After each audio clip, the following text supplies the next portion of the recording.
single disgusting sexual sin that I can think of. And I've done everything there is to do. I'm bored. Let's do something new. How about we go and build a little room for me on top of the Kaaba where I could sit there, sip on alcoholic beverages and have people circumambulate around me. Al-Walid ibn Abdul Malik ibn Marwan. The people around him suddenly realized this was, going way out of control. I mean, it's one thing to drink and to engage in, sexual behavior that goes against every teaching of religious belief. But it's another thing to actually go on top of the Kaaba and to drink alcohol and expect people to circumambulate around you. So they gathered a few of their hitmen and they assassinated him. That's another example. Had it not been for Imam Hussein, brothers and sisters, forget the religion of Islam, forget humanity, forget morality. It would all have been gone by today. One of the greatest effects that Imam Hussein was able to leave in this world was the fact that you and I are guided. Sheikh Wahid al-Khurasani, one of the greatest ulama of our time, who has the biggest congregation of intellectuals and students in the Islamic seminary attend his class. It's by far the biggest in the world. He says that had it not been for Imam al-Hussein, we would have been Zoroastrians. I would have married my sister. My mother would have married her brother. God knows what would have happened. This is Sheikh Wahid al-Khurasani saying that.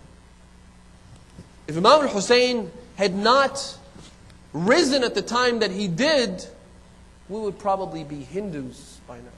We would probably be atheists. We'd probably be worshipping God knows what. Imam al-Hussein and his influence and the impact that his revolution had was unbelievable. So, what if we put Imam al-Hussein, we mentioned the Prophet of Islam.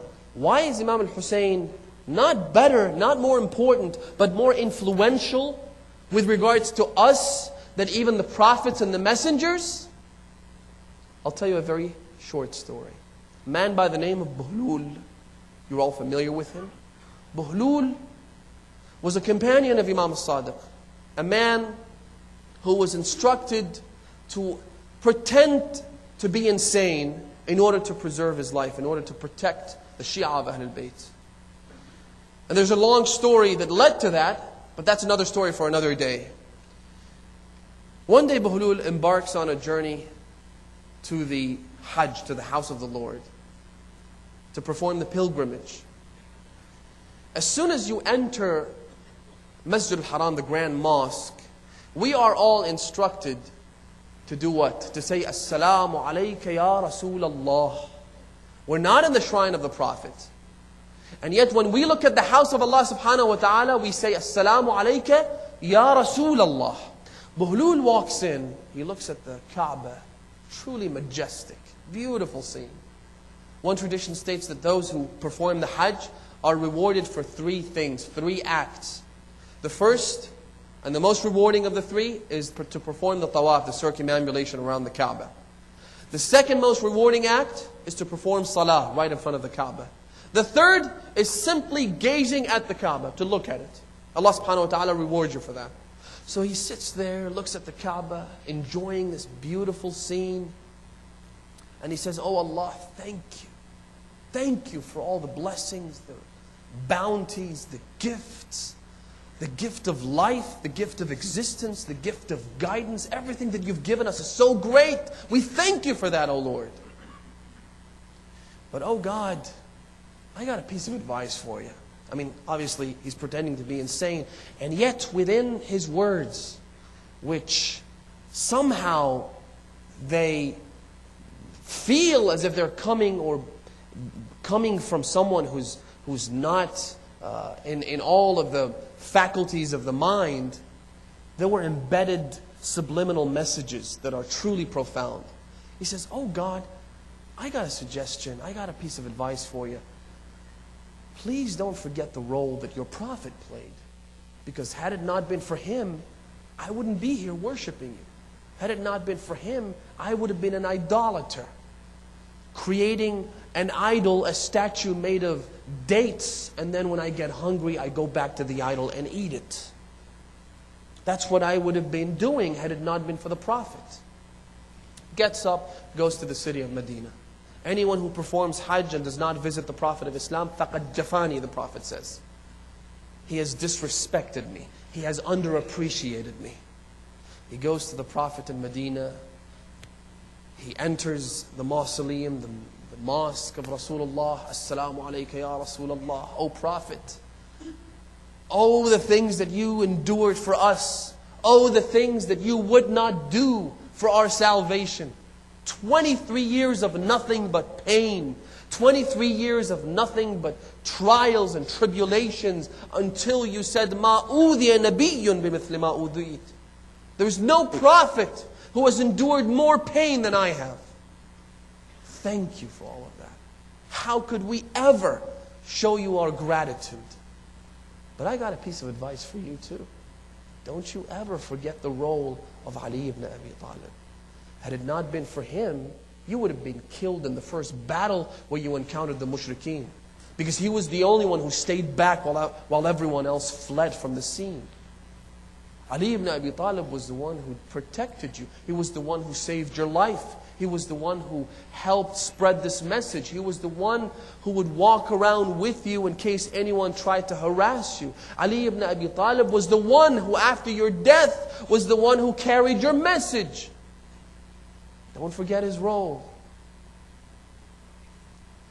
He then leaves the city of Medina and goes to Najaf. He enters the mausoleum of the commander of the faithful. Assalamu alayka ya Amir al-Mu'mineen. Allahu Akbar. The first time I visited the shrine of Imam Ali, it was a life-changing experience for me. Because I look at this cage and I remember the battles. I remember the stances, the positions, the greatness of the Imam, and it's unbelievable. Assalamu alayka ya Amir al-Mu'mineen. Oh Imam Ali, what could I say? Let's just cut to the chase. You're great, I love you and all, but don't forget the role of your son, Imam al-Hussein. Because had it not been for him, no one would have known you. Had it not been for him, the people of Sham were already saying, how could Ali ibn Abi Talib die while in the state of salah? Did he ever pray? Muawiyah never told us that Ali ibn Abi Talib prayed. The way Muawiyah portrayed Imam Ali was like an idolater, was like he wasn't even a Muslim to begin with. Had it not been for you, the cries of Ali ibn Abi Talib would never have reached us. Without Imam al-Hussein, brothers and sisters, we would not know the first thing about this religion. One thing that really sets Imam Hussein apart from all those other categories of people of influence that we talked about is also this. Imam Hussein's message is universal. It is universal in the sense that it's a preschool for preschoolers. It's a primary school for primary schoolers, for people who go to primary school. It's a high school for adolescents and teenagers. It's a college and a university for adults. Imam al-Hussein provides, if you look at the story and the saga of Imam Hussein, the stories of Ashura, there are teachings and instructions in every single field of humanity. It's that universal. In fact, according to Ayatollah at-Tustari,